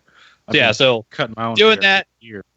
Playing a bunch of No Man's Sky. They did a nice new update where they introduced exosuits in that game. Oh, I So saw you that. can now run around in a giant mech and not have to worry about animals being able to hurt you basically at all. You can tell the Sentinel drones to just fuck off because they basically can't do enough damage to actually destroy your suit. And so, yeah, I can hop in my exosuit mech now and just run around on a planet and go nuts. And yeah, I started a whole new game over from scratch because they'd done so many updates, and I kept having a glitch where I would go onto my freighter, and whenever I would go to check my inventory in my freighter, the screen would lock, and when I went back to my character, I would be like faded through a wall, and I wouldn't be able to get out of the fucking wall. And so, yeah, that glitch kept bugging the shit out of me. So I just deleted that game, started a new one. And yeah, now I have my Geo Bays with my little sports car. I got my exosuit, a whole bunch of different, going around just checking out planets. And then instead of doing, bells and turnips, I actually did some cobalt mining. And there's this great way where you can basically crash the financial system of any or any system you go to in the galaxy. So you go into the trading terminal, you buy all the cobalt they have, and then you turn around and you sell every piece of cobalt that you have to where it basically crashes the price on cobalt, so it'll be like negative 80% what it's worth. And then you rebuy everything from them you just sold them. So like you sell it for 5 million and then buy it all back for 2, and then you fly to the next system and then the price has gone up, and so then you sell all of it for 6 million and buy it all back for like 1.8. And you just keep doing that over and over and over again. So I made like 30 million credits last night, hitting like 6 systems, just buying and selling. I think I've got a stack now of like 54,000 pieces of cobalt. Because you also, as soon as you get to each system, you buy all the cobalt they have so that they have none, so that it becomes rare. Then you sell them 50,000 units. It crashes the fucking market, and then you buy it all back for 1/10 of what you just sold it for. And then you fly to the next system and do it over and over again. So yeah, made like 30 million credits last night while I was flying around listening to podcasts, listening to the Jackie and Laurie show. There was another new one I started listening to. I finally started listening to Armchair Quarterback with Dak Shepard, which that one's pretty cool. Him and Kristen Bell were on the episode I listened to. Listening to Whitney Cummings' show, Good For You. That one's pretty funny. And then Doug Loves Movies. Doug's been doing like Skype sessions and Zoom sessions with comedians to actually put out new episodes of Doug Loves Movies. So it's trivia with comedians that are all stuck at home in quarantine because, well, they can't go out and do it in theater anymore. But it's still pretty damn funny. There's just no prize back. But yeah, other than that, and filling out unemployment because, well, yeah, I got fired. So I don't have a job no more. Sorry, man. So yeah, me and 20% of all other Americans are now unemployed. So yay. I mean, short-term gig work. I know a lot of grocery stores and stuff are trying to hire for stocking and stuff like that, and are hiring at like a extra pay per hour, pay differential kind of thing.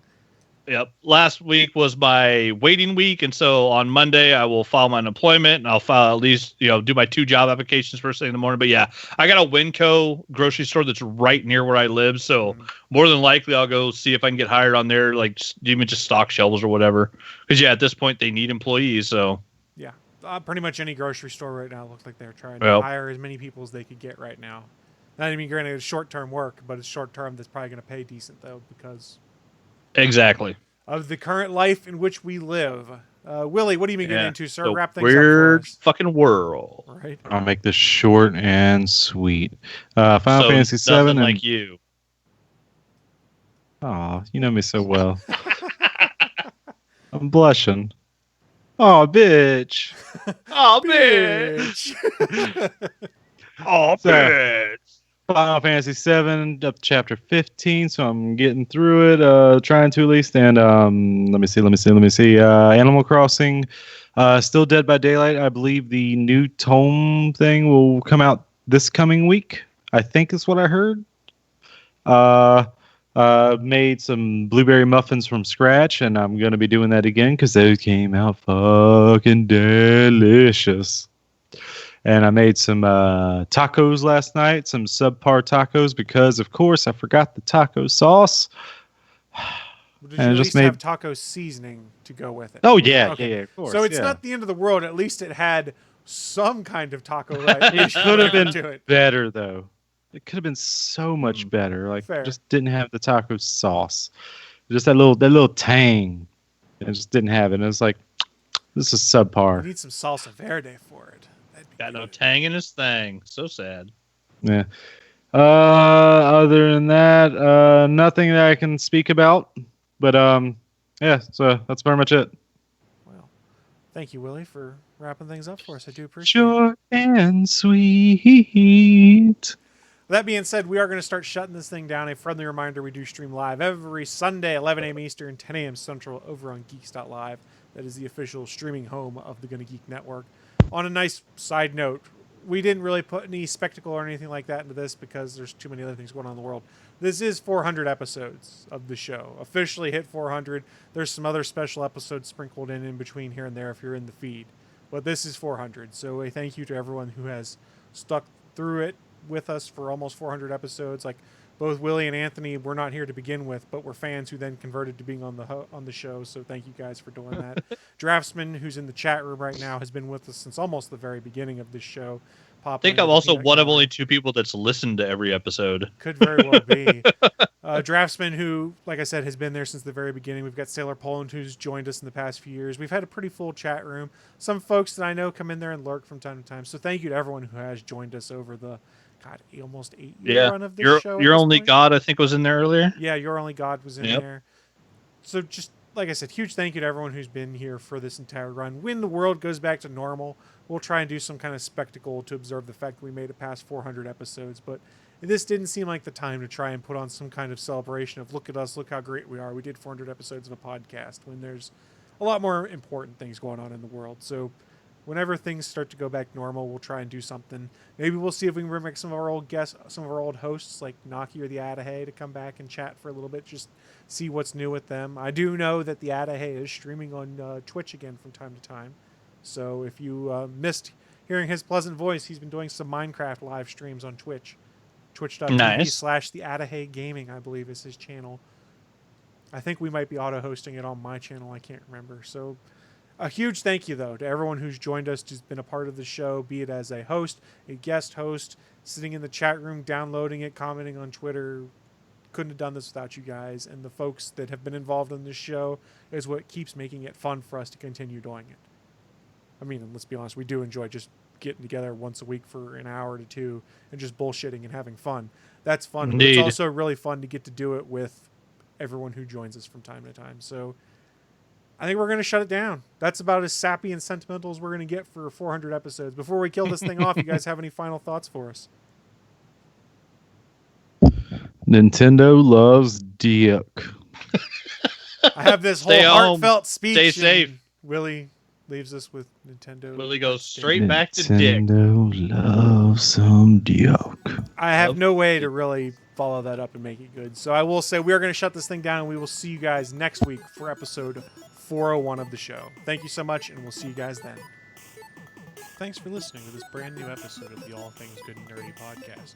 Don't forget, we'll be back next Sunday live at 11 a.m. Eastern, 10 a.m. Central over at live.atgnpodcast.com, channel 3 of the Alpha Geek radio app, and over at our network home at gonnageek.com/live. If you have any feedback for the show, please contact us atgnpodcast@gonnageek.com, on our hotline number at 304-806-ATGN, or even better, go to Twitter and send us a message at ATGN Podcast. The music you've heard in this show is produced by Kevin MacLeod and can be found at incompetech.com.